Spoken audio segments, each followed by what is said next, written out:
Baik. Jadi tambah lagi satu perkara berkaitan dengan judi. Mungkin satu perkara lagi kita tak sentuh, iaitu berkaitan dengan riba. Dekat mana yang ada riba ni dalam forex ni? Okey, baik. Satu perkara lagi yang mungkin kita tak sentuh riba ni dalam rollover, rollover ataupun swap. Sekarang ni ada platform-platform forex yang menawarkan Islamic account yang tak ada swap, katanya tak ada swap ataupun tak ada interest. Jadi adakah dari sudut syariah platform seperti ini patuh syariah dan boleh kita terlibat dalam forex dalam platform macam ni? Baik Tuan Moderator dan penonton sekalian, biasanya akaun forex biasa ni dia mesti ada satu unsur yang dinamakan sebagai swap ataupun rollover interest. Apa dia swap ataupun apa dia rollover interest? Rollover interest ataupun swap ni ialah satu fee ataupun satu yuran yang kita kena bayar ataupun dia bayar pada kita. Dia sama ada kita bayar ataupun dia bayar pada kita. Dia bergantung kepada apa? Bergantung kepada posisi yang kita ambil, long position ataupun short position, bergantung kepada currency pair yang kita pilih, apa-apa yang kita pilih, dan bergantung kepada rate currency semasa. Jadi sama ada kita dapat fee ataupun kita kena bayar fee ataupun bayar charge apabila kita hold position melebihi 24 jam.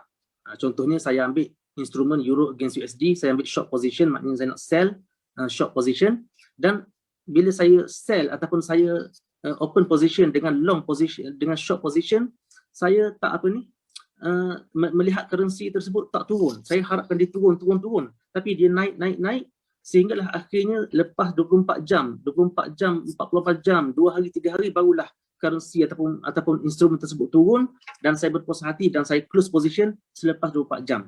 Maka bila saya close, saya bukan setakat mendapat keuntungan, tapi saya juga dikenakan dengan rollover interest yang ni memang jelas sebagai riba, sebab dia merupakan satu rusumut tabyid yang disebut dalam bahasa Arab sebagai rusumut tabyid, maknanya dikenakan charge disebabkan oleh leverage yang kita terima tadi. Itu riba yang jelas. Ada akaun Islami.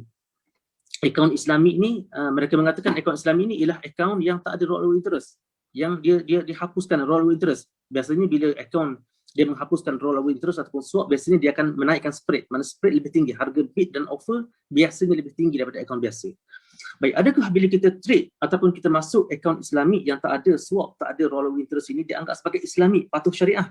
Jawapannya tidak. Dia cuma terlepas satu masalah fiqh. Dia cuma terlepas satu isu, iaitu isu rollover interest. Dia terlepas satu isu swap yang jelas satu bentuk riba ataupun interest. Tapi akaun Islami ini, walaupun namanya sebagai Islami, rollover interest, fee interest, namanya Islami, tapi dia masih ada isu-isu lain, isu leverage yang sangat bermasalah, isu cross currency yang sangat bermasalah, isu tak ada qabak terhadap currency yang kita trading, yang kita beli.